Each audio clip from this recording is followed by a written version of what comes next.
Hola, buen día amigas y amigos. Hoy nos encontramos con otro episodio más de Aprende, ahorra e invierte. Y hoy estoy muy entusiasmado porque tenemos un invitado de lujo para hablarnos sobre fondos de inversión.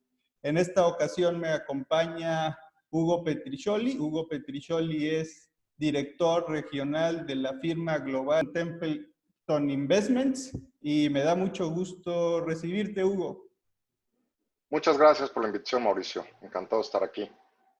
Muy bien, y bueno, luego, con la información en busca de generar valor en estas transmisiones, una manera de acceder a inversiones financieras es a través de los llamados fondos de inversión, también llamadas sociedades de inversión. En pocas palabras, ¿qué es un fondo de inversión? Mira, Mauricio, un fondo de inversión es un vehículo colectivo de inversión donde se junta el dinero de muchos inversionistas, se maneja por un profesional y así dividen costos. Es un poco como viajar en avión, ¿no? Si viajamos en avión, pues bueno, nos dividimos el precio del costo de la gasolina entre todos los pasajeros y tenemos un piloto que es el experto en volar ese avión.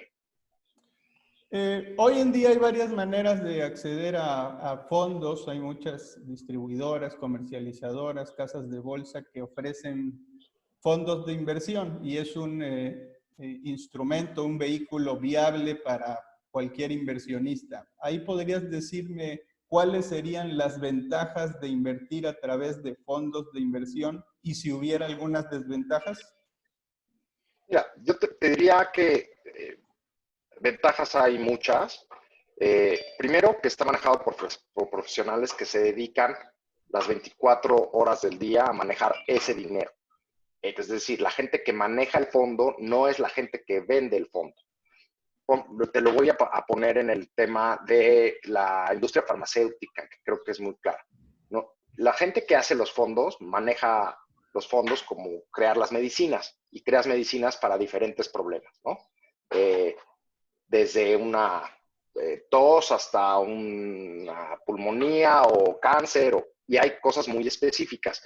Eso hacen los manejadores de fondos de inversión. Tienen una serie de medicinas, crean una serie de medicinas y compiten en una serie de cura de enfermedades, y el asesor, que se vuelve tu doctor, es el que escogerá para ti el fondo que se adecue a tu perfil. Las ventajas son que deberían de tener costos más bajos que hacerlo por tu cuenta.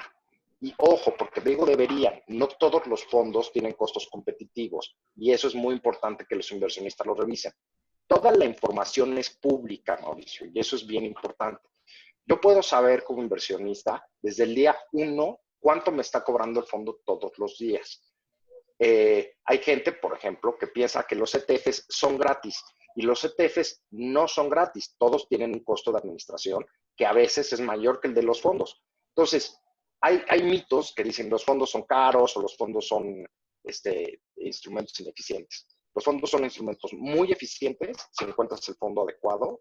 Para eso hay páginas web abiertas al público donde pueden checar retornos, donde pueden checar costos, toda la información de todas las operadoras de fondos, que son quienes administran los fondos en México, son públicas y tienen que tener esos costos desglosados. A veces, como inversionistas, le dedicamos mucho tiempo a trabajar y a buscar cómo crear riqueza, pero le dedicamos muy poco tiempo a ver dónde invertimos esa riqueza. Por eso participar contigo es muy importante, porque a la gente, creo, no le dedica el tiempo para estudiar qué, en dónde y por qué va a meter el dinero ahí. Y también es un poco como el doctor. Si nuestro asesor no nos gusta, nos cae gordo, todo, pues cambiamos de asesor. Al final, ellos trabajan para el inversionista, no al revés. Y por más que nos veamos trajeados, por cierto, yo siempre ando de traje, pero con este tema del COVID-19 estoy trabajando desde casa. Creo que es muy importante tenerlo en cuenta y saber que nosotros somos sus empleados y no al revés. Muy De bien. desventajas te diría que la información a veces es confusa, ¿no? Por ejemplo, si leo un prospecto, creo que le entendería más a la Biblia en latín y mira que me dedico a esto. A veces le ponemos un idioma financiero rococó que creo que es bastante complejo para, digamos, un arquitecto, un doctor, alguien que no se dedica a esto. Eh, y yo los invitaría a buscar la información de forma simple, tanto en los fact sheets mensuales, así se les llama como a la hoja donde viene la información resumida, que le echen un ojo al prospecto, sobre todo en dónde invierte el fondo y contra qué invierte, y también que lo comparen contra sus pares, y así se darán cuenta si lo que están haciendo es comprar un buen vehículo. Es como si yo quisiera comprar un coche, vamos a suponer, yo quiero comprar una Pico, pues no, no necesariamente la marca que me gusta de coches tiene la mejor pick-up ni el mejor precio. Pues los invito a que busquen en las diferentes marcas, que encuentren la pick-up que quieren, con el motor que quieren, al costo que quieren, con las prestaciones que quieren, y en base a eso escojan. No lo escojan solo por la marca. Muy bien, Hugo, muy claro. Hablando de que en México tenemos una enorme población económicamente activa que hoy día, dado los montos iniciales para abrir una cuenta, es relativamente bajo o bastante bajo en relación a lo que costaban hace 10 años o 20 años. ¿Por qué hay tan pocas cuentas de inversión en nuestro país? En el último reporte de la comisión hablaban de aproximadamente 300,000 cuentas de inversión. ¿Por qué tú crees que existe tan poco número de cuentas actualmente? Mira, Mauricio, ese dato es un poco engañoso y es muy, muy mal dato y habla muy mal del tema de bolsa. Esas cuentas que yo he visto números que siempre rondan entre los 300,000 a los 450,000, no ha crecido desde que yo trabajo en esto. Yo tengo 25 años trabajando en esto, 26 años trabajando en esto, y es un letargo ahí impresionante. Ahora, en los fondos, el número es diferente. En los fondos hay un poquito más de 2 millones de cuentas. Es ¿Sí? decir, los fondos se volvieron el principal vehículo de inversión en México, superando a las cuentas bursátiles. Ahora, ojo este dato porque son número de cuentas, no necesariamente número de clientes. Es correcto. Si yo tengo cuentas en 3 o 4 instituciones, pues bueno, mi número está contado 4 veces. El dato que se vuelve interesante es que con esos 2 millones de inversionistas o de cuentas que invierten en fondos, manejamos un poco más del 10% del PIB. Este dato es bien interesante porque pese a lo que tú dices de que los montos han bajado, los fondos siguen siendo un instrumento de ricos. Oye, lo que te estoy diciendo, la gente, por lo general, cuando llega a cierto nivel, esperaría que no le vendieran fondos, pero si desglosamos el número, el promedio del inversionista por fondo es bien alto. ¿Y eso por qué? Por dos razones principales. Una, porque hay fondos que son muy competitivos, no nada más en México, sino a nivel mundial. Y la otra razón es que fiscalmente son súper eficientes. Son muy eficientes para personas físicas invertir en bolsa. Si tú estás comprando una acción de, digamos, no sé, X empresa, ¿no? No quiero vender nada, pero de X empresa y la vendes, pues tendrás que pagar el 10%. Y posiblemente lo que hiciste con eso fue comprar otra acción. Y ahí ya pagaste impuestos. En el tema del fondo, los impuestos de la compra-venta de las acciones que se den adentro del fondo no se paga hasta que tú vendes el fondo. Entonces, si lo vas a querer tener 5, 10 años o 15 años porque es para tu retiro, eso no vas a pagar, ese es un diferimiento del impuesto a muy largo plazo. Esa es una de las razones principales por qué los fondos de renta variable han crecido tanto. En México hay poco más de 600 fondos, de los cuales la mitad aproximadamente son de renta variable. La mitad solo con aproximadamente el 17% de los activos totales. La gente en México le sigue costando trabajo invertir en renta variable y creo que es un gran error. Los fondos te proporcionan una maravilla de vehículo. Es un vehículo que te permite que tu flujo mensual se convierta en riqueza de largo plazo. Y creo que eso es bien interesante, Mauricio, porque la gente en los países desarrollados crea riqueza a través de los fondos. O es uno de los vehículos preferidos para hacer eso, ¿no? En Estados Unidos tenemos, si ves el número, hay más de 100 millones de inversionistas en los fondos, ¿no? Es interesante, muy interesante ese número. Y el acceso se permite desde pues, muy bajos montos.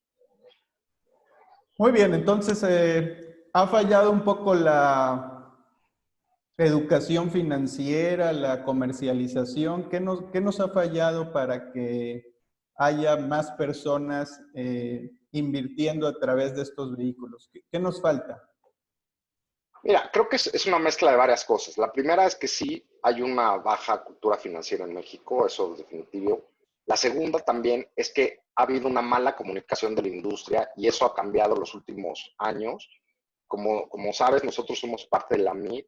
Yo soy vicepresidente del comité de fondos y lo que tratamos de hacer en los últimos años es acercarnos más a la gente en un idioma más coloquial y menos complicado, enseñando las bondades del vehículo de fondos.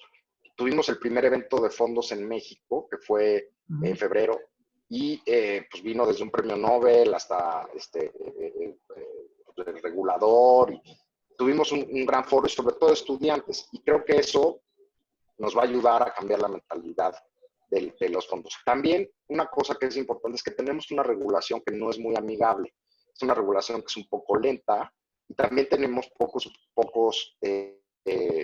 instrumentos en México. Y eso ha limitado el crecimiento de los fondos, ¿no? Si podríamos alinear varias cosas para hacerlos más eficientes y podríamos seguir creciendo. Otra cosa que también es importante, Mauricio, es que los grupos financieros, por lo general, y digo por lo general porque no todos piensan así, cuando nacen los fondos, se los vieron como un apéndice de la casa de bolsa. Y eso con regulación y con mejores prácticas ha ido cambiando a través del tiempo. Hoy tenemos bancos que tienen áreas muy profesionales que manejan fondos, que no tienen conflicto de interés con otra parte del banco. Pero hoy sí tenemos algunos bancos que todavía tienen conflicto entre canales con venderte un pagaré o venderte un instrumento de inversión de más plazo, ¿no? De entrada, por varias razones. Una es que al banquero o al asesor le da un poco de flojera explicar un fondo, que es quizás un poco más complejo, y también necesita una licencia diferente para venderte un pagaré que para venderte un fondo. El pagaré lo puede vender en ventanilla y no tiene problema. Para venderte un fondo necesita una certificación. Entonces, ahí hay cosas en las que estamos trabajando como industria para que eso cambie, pero esfuerzos como el tuyo, ¿no? Y el de México Bursátil hace que sea como mucho más fácil que esto cambie y que cambie para bien y que la gente se dé cuenta que el generar riqueza es democratizar el sistema financiero.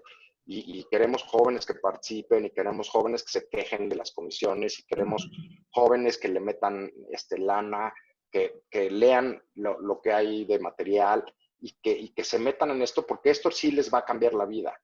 El dinero, decía creo que María Félix, no te da nada más que calmarte los nervios, ¿no? Yo le agregaría que lo que te da es libertad. Le puede dar una libertad a las próximas generaciones de estar mejor que como están hoy. Muy bien. Regresando un poco al tema ya de los fondos, su estructura. Eh, Sabemos que un fondo es manejado por profesionales.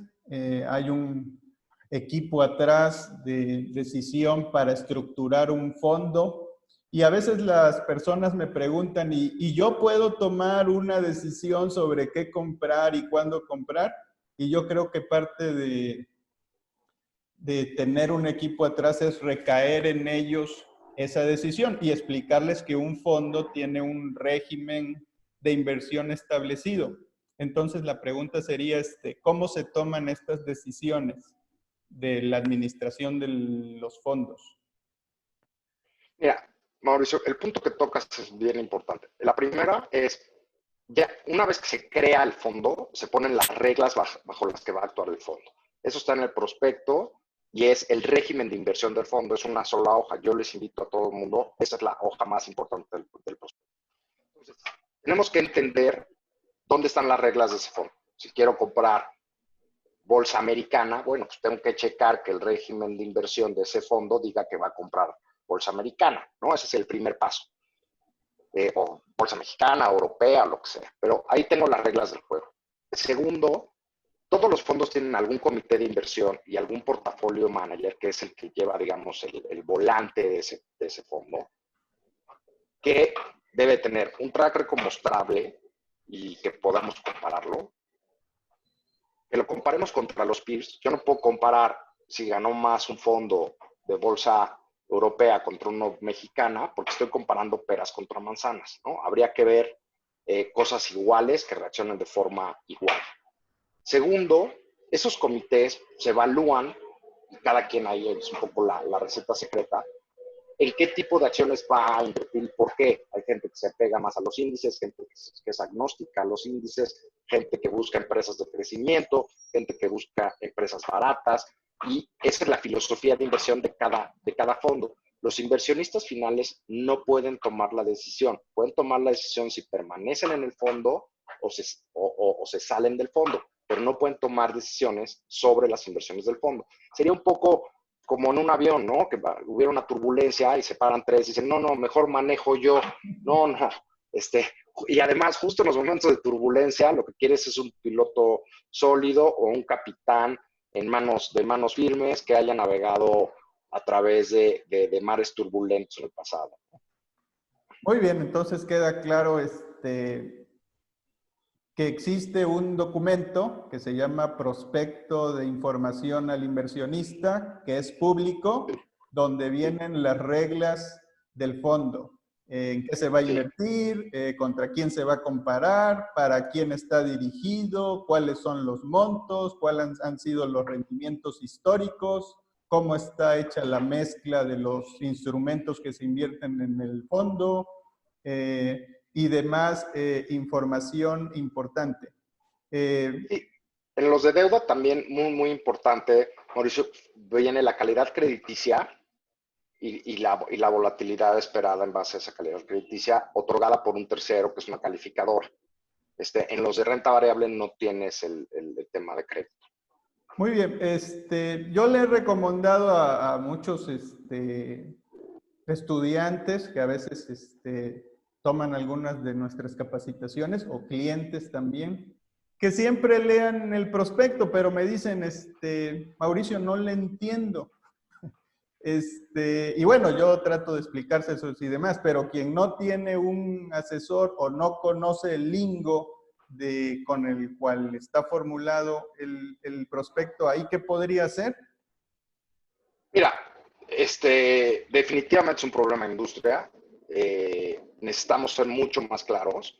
Hay un documento que es el documento clave. Esto no los exenta de leer el prospecto. Ojo, o sea, sí creo que debemos hacer un esfuerzo de leer el prospecto y de entender.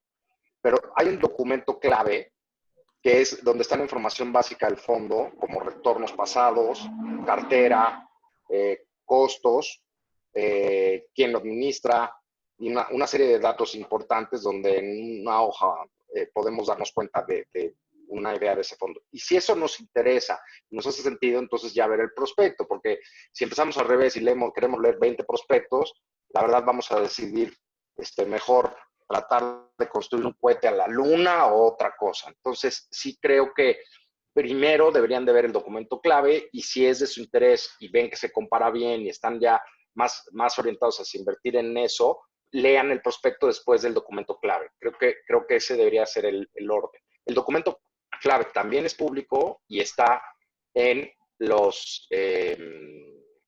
páginas web de todas las operadoras de fondos. Muy bien, entonces así que ya lo saben, si quieren consultar el prospecto, todas las distribuidoras de fondos tienen por obligación colocar ahí su información para que cualquier inversionista la pueda consultar.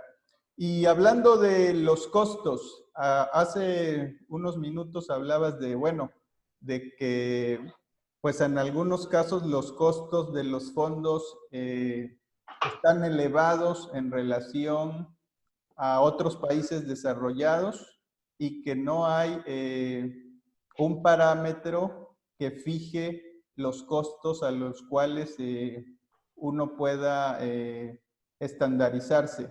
No sé si me estoy explicando. Es decir, hay que entender algo. Todos los fondos de inversión tienen un costo. Eso quiero mandar ese mensaje muy claro a todos los que nos ven y escuchan. Todos tienen un costo, hay costos involucrados y dependiendo el tipo de fondo es el costo que se establece.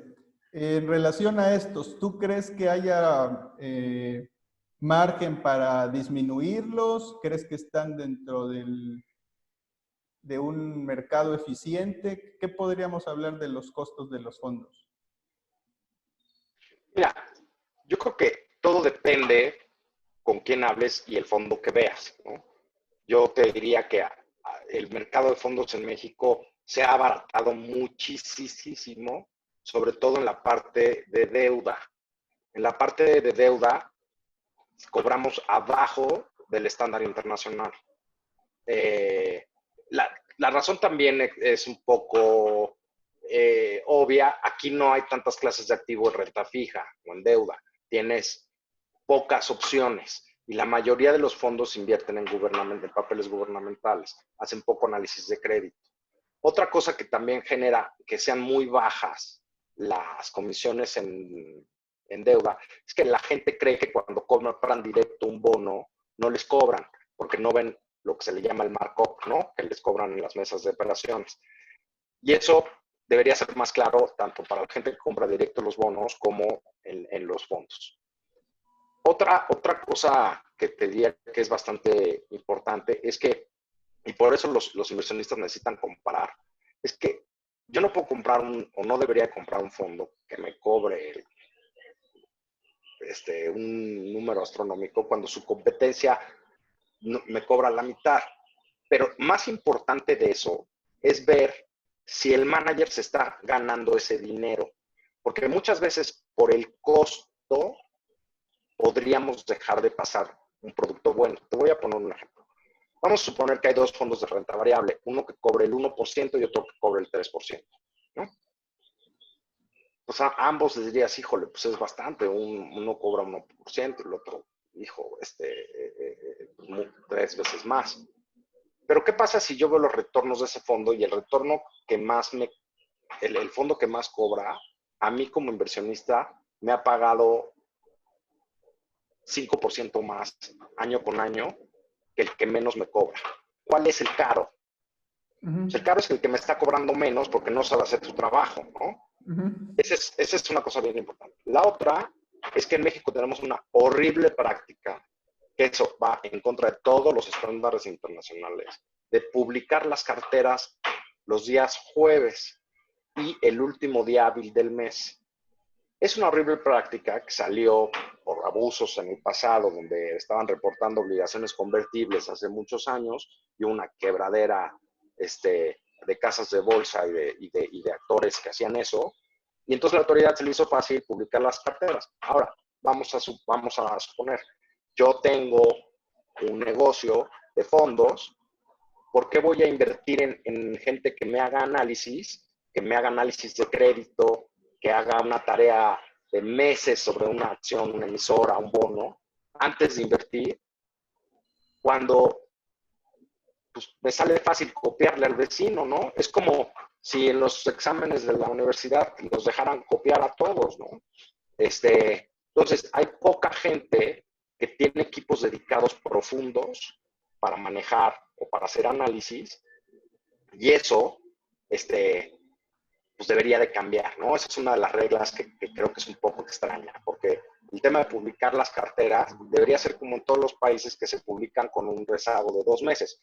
Así, yo que estoy haciendo mi tarea, pues me estoy llevando el premio, los inversionistas que están en mi fondo se están llevando el premio, ¿no? Eso creo que sería importante. En la parte de renta variable creo que tenemos que trabajar todavía para hacer los fondos más competitivos en comisiones y también ver en qué invierten. El otro día me mandaron un fondo que invierte 90% en un solo ETF. Hijo, pues creo que me dan poco valor agregado, ¿no? Creo que aunque me estén cobrando el 1% o 1,5%, pues creo que están haciendo un gran negocio, pero no un gran producto. Entonces, creo que tenemos que estudiar las opciones a detalle y por eso es bien importante la asesoría, Mauricio. O sea, yo no puedo creer que la gente, porque no lo hace con otras cosas, no lo hace con los aviones, no quiere manejar ellos solos, no lo hace con las medicinas, ¿no? Cualquier medicina que se tome el compadre, me la quiero tomar yo, Oye, pero es que tu compadre tiene la presión alta y tú la tienes baja, burro, si te la tomas te vas a matar, ¿no?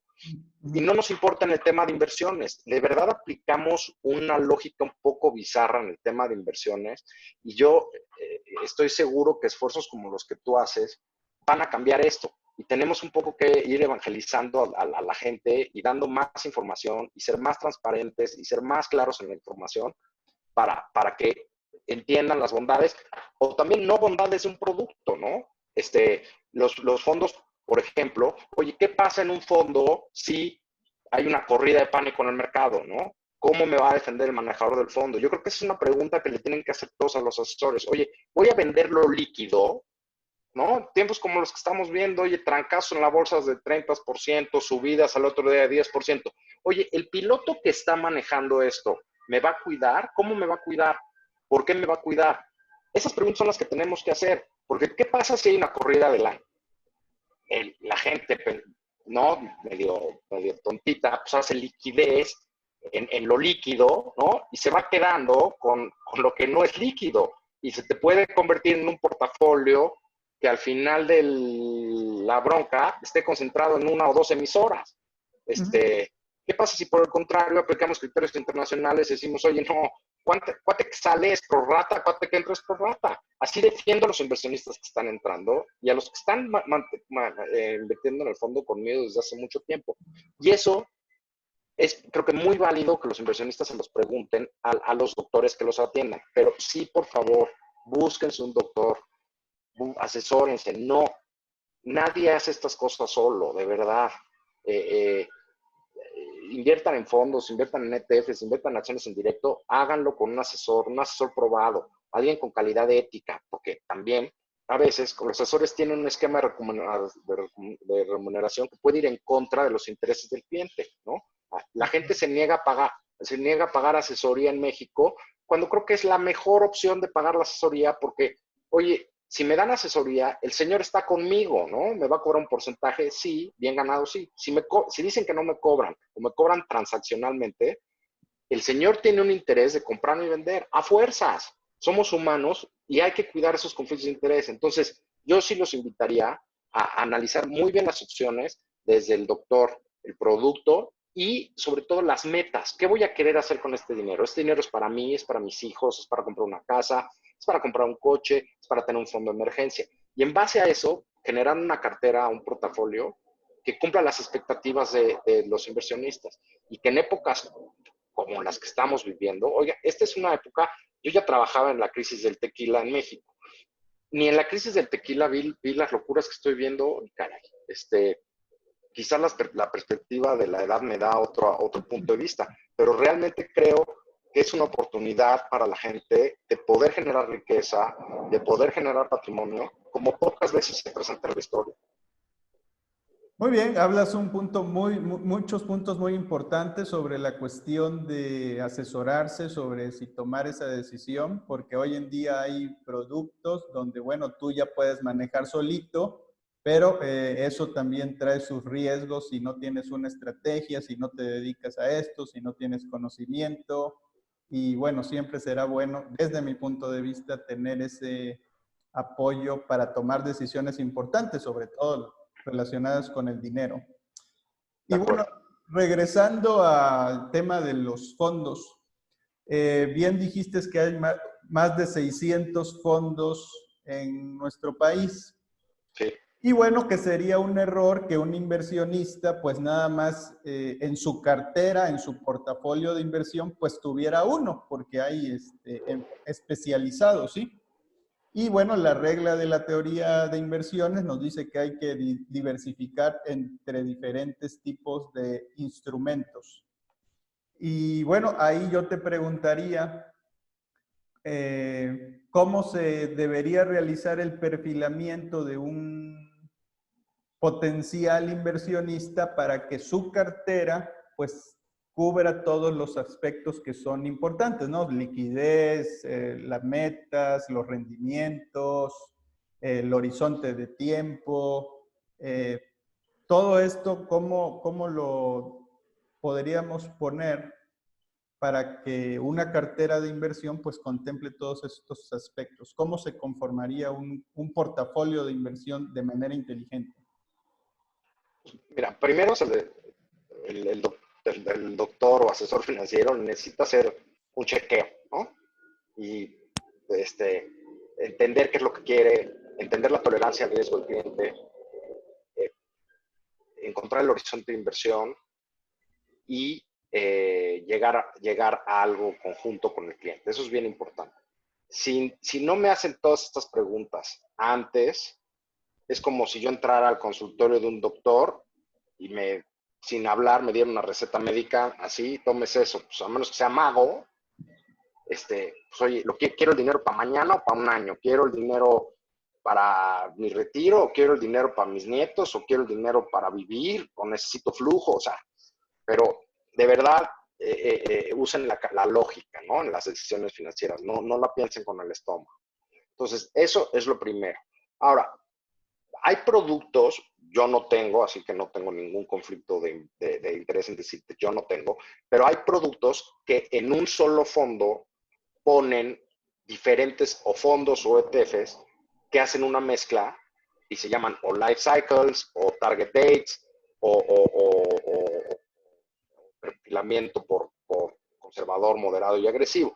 Y esos adentro hacen la mezcla que yo podría tener en un portafolio. Entonces, si mi fondo, mi producto es así, pues bueno, está bien y úsenlo y a lo mejor se les hace más fácil que escoger 5 productos o 10 productos o 4 productos para hacer un portafolio mezclado. Ahorita en la época o un fondo de emergencia, que ahorita en las épocas que estamos viviendo del COVID-19 nos vendría muy bien a todos. Y otro que sea el patrimonial. No creo que debamos de tener todo mezclado porque siempre nos genera ruido, por lo menos mentalmente. Y la otra es que mantengan un balance de sus emociones. Cuando los mercados se mueven, por lo general, la gente piensa con el estómago. Ahí hay una curva que se llama el paradigma de San Petersburgo, que es más 2.1 veces más doloroso perder un peso que gozoso ganar un peso, ¿no? Y el inversionista reacciona bastante mal hacia esos momentos. Yo por ahí tengo una gráfica que te voy a mandar sobre las emociones humanas y cómo va ligado al comportamiento de los inversionistas. Entonces, para eso es bien importante tener el asesor, sobre todo para que nos la haga de psicólogo, que nos diga, nos agarre de la mano y nos diga, no, compadre, aguanta. Hay cosas que son muy emocionales y yo te diría que el dinero es la más emocional de todas, ¿no? La gente, las peores broncas, los peores, todo siempre es por lana. Entonces, que mantengan esas emociones con un constante chequeo, que se busque un asesor y que antes de tomar decisiones se calmen y vean las cosas como realmente son. Si la gente el lunes hubiera salido despavorido del mercado de valores en México o el mercado americano, se hubiera perdido uno de los 3 mejores días de la bolsa en mucho tiempo, ¿no? El Dow Jones, creo que el martes tuvo el mejor retorno desde 1933 o por ahí. Entonces, hay que mantener manos firmes, hay que asesorarse bien y hay que ver las cosas con claridad. Muy bien, ya casi acercándonos a la recta final de esta charla, una pregunta que creo es importante responder es, ¿cómo se gana y cómo se pierde en un fondo de inversión? Mira, primero te voy a explicar cómo se conforma el precio de un fondo de inversión. Todos los fondos de inversión tienen un solo precio. Ese precio es el resultado de la evaluación de todo lo que está en el portafolio de ese fondo, que de hecho lo da un externo, que es una evaluadora. En base a esa evaluadora se crea el precio y ese precio es el precio diario. A ese precio yo puedo comprar el fondo en determinado día y puedo vender el fondo en determinado día, ¿no? Si yo hoy compro el fondo, me van a asignar el precio del cierre de hoy. Si hoy vendo el fondo, me van a dar el precio al cierre de hoy. A mí y a todos los que vendamos o compremos ese día. Es un solo precio, no hay precio de compra y de venta, es un solo precio. ¿Cómo gano en un fondo? Pues bueno, dependiendo del comportamiento de lo que haya dentro del portafolio y la evaluación, ese precio sube o baja. Por lo general, y esto nos lo muestra la historia, va subiendo de largo plazo. Puede ir así, ¿no? Pero va subiendo, sea de renta variable o sea de renta fija.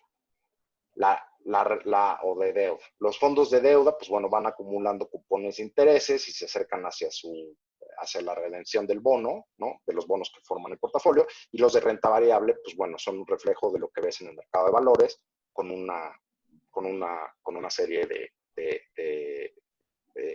pues, ponderaciones donde al final llego al precio y tampoco hay precio de compra y de venta. Y realmente gano o no hasta el momento que vendo ese fondo, ¿no?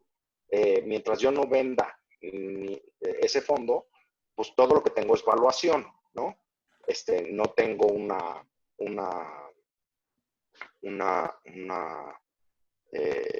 utilidad realmente tomada o una ganancia realmente tomada. Tengo una ganancia en valuación.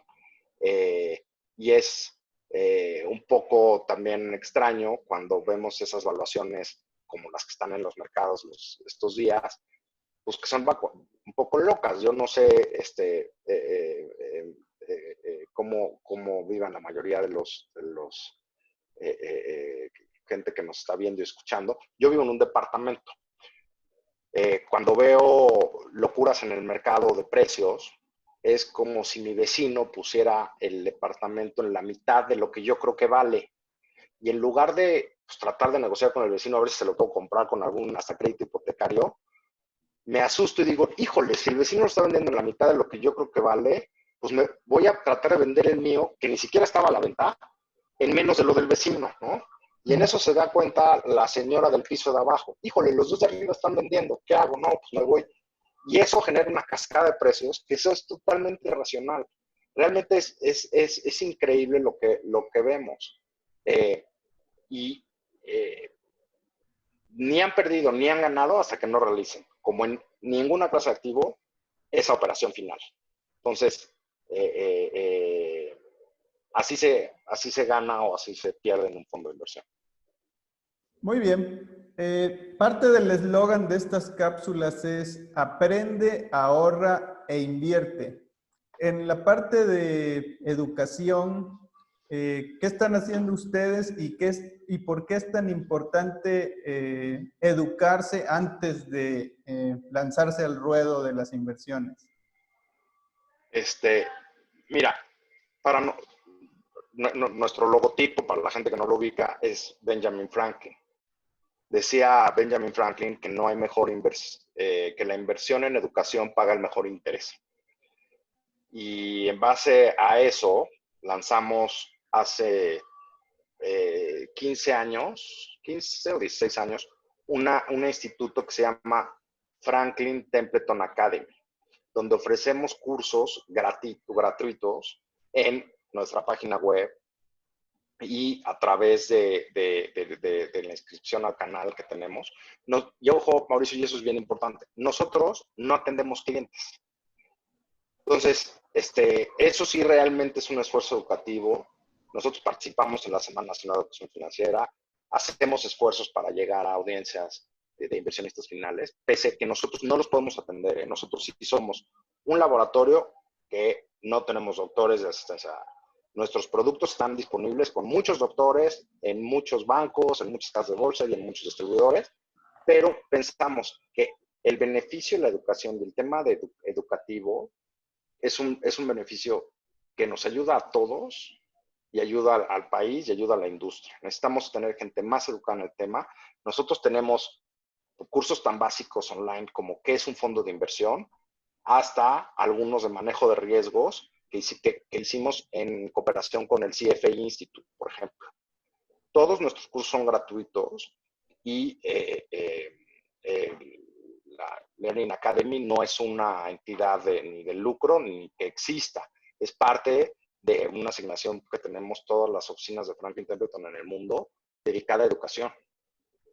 Muy bien. Entonces siempre será muy bueno educarse para poder tomar mejores decisiones. Siempre. Pues ya estamos por concluir, es un tema amplio, ha sido un lujo tenerte. No sé si quieras dar algún comentario final, algún mensaje. No, pues, el primero y el único que tengo es muchísimas gracias por la invitación y felicidades a todos los que vean, escuchen, estén o no de acuerdo conmigo, pero demuestra un interés por mejorar y por tener más conocimientos y por sus finanzas personales, que me encantaría que tuviera más gente.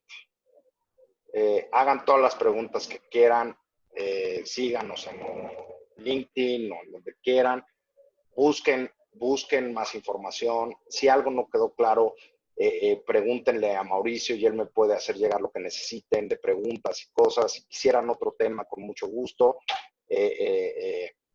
Navegando en estos mares inciertos con el tema del coronavirus, va a poner las cosas interesantes. Pues bueno, a tus órdenes, Mauricio, y gracias por la invitación. Al contrario, Hugo, ojalá y más adelante podamos contar contigo para seguir ampliando estos temas. Te doy las gracias nuevamente y les doy las gracias a todos los que vean este video o lo escuchen, y recuerden que es importante aprender, ahorrar e invertir. Hasta la próxima cápsula. Gracias a todos. Gracias.